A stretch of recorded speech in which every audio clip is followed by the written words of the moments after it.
This program and its contents are designed for information and educational purposes only. This program does not render medical advice or professional services and is not intended to be a substitute for professional care. The information provided here should not be used for the purposes of diagnosing or treating a medical or psychiatric condition. If you have or suspect you may have a health problem, consult your healthcare provider. Hi, welcome to Positive Momentum TV. I'm Diane Silva, and today my guest is Chris Silva. Chris is going to be the one basically in charge. So, Chris, let you take it.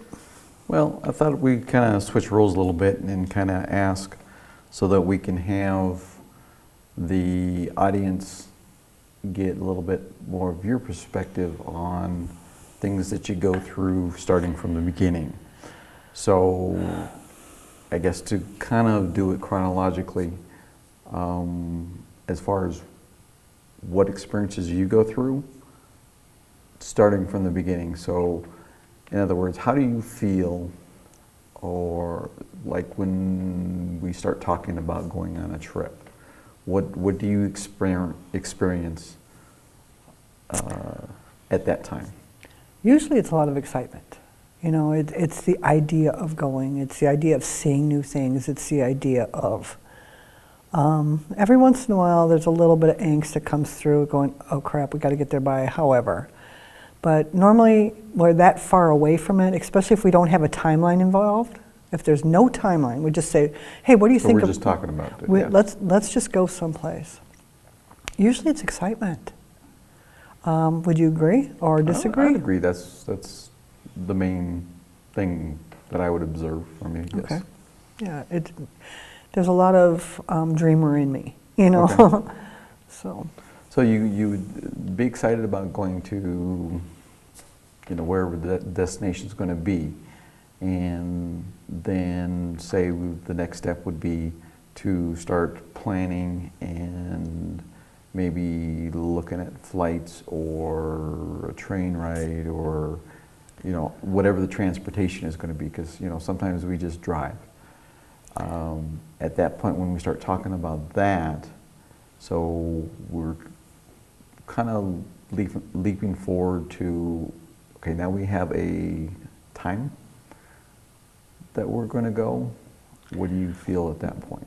that's where I think some of the angst starts to come in is, you know, it also depends on how far out we are. You know, is this something that's going to happen in the next 2 weeks? Is this something that's going to happen in the next 6 months? The Hawaii thing that's been 7, 8 months in the making, you know, we've been talking about it for years. Couple years, yes. And 7 months, 8 months out is when we booked it. Maybe it was even longer than that. So there is, you know, there's that little bit of angst, you know, and when I say a little bit, I mean, it's like, oh crap, this is real, and then I can just forget about it because it's so far away in the future. Well, I think for this Hawaii trip was a little bit different too, Okay. because we did start talking about it quite a while, a couple of years ago. Okay. And then when we first started talking, like with my sister, and started, you know, she started looking into flights and seeing how much, you know, it cost. When we first started looking, and it was actually farther out than airlines even allow So it was you over a year. to book.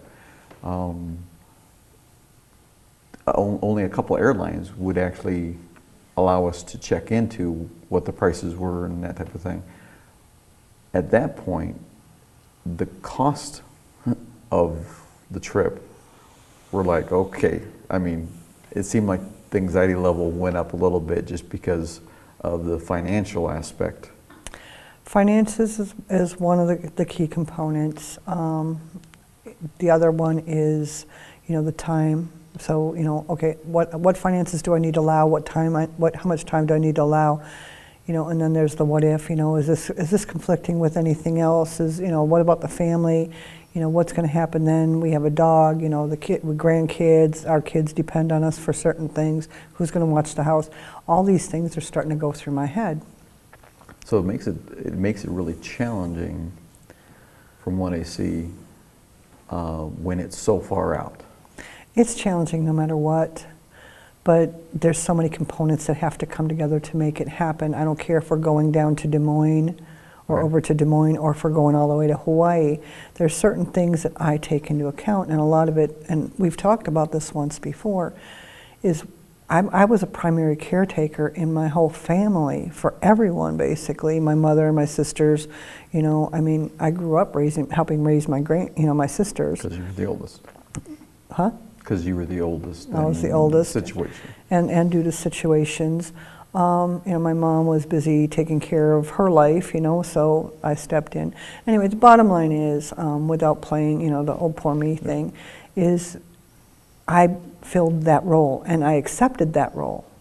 And so, you know, it was always, I needed to be available to people. Right.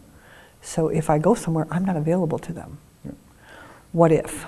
But one of the things I also kind of have seen is the fact that you seem to be better at coping with things that are spontaneous, Yes. as opposed to planning out, you know, something, whether it's a month out, 2 weeks out, 6 months out. It's like you don't like the structure of that. It's not the structure, I don't like the anticipation. Okay. I don't have to, you know, if something's, okay, one thing nice about general aviation is you can walk in there and say, let's fly. Okay. I tried to book a flight to Chicago for this weekend, and all the points we have would have been used. Where if I book it out 2, 4, 6, 8 weeks in advance, I can then get there on a, you know, so it doesn't take up the financial burden, Right. but it takes up, there's a lot of anticipation. You know, I have time to think about it, and it's coming at me, and, you know, I have a very creative mind.